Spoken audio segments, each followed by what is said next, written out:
conozco a la Evelyn López, la Chinita, de ahí también a Daisy Kishka, de ahí también hay una de, ¿cómo se llama?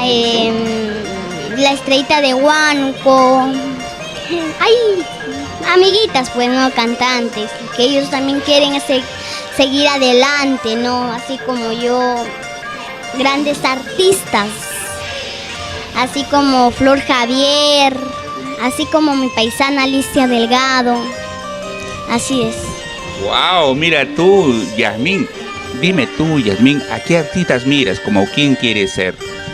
Pues yo quiero ser como Flor Javier, una grande artista que se va en varios países.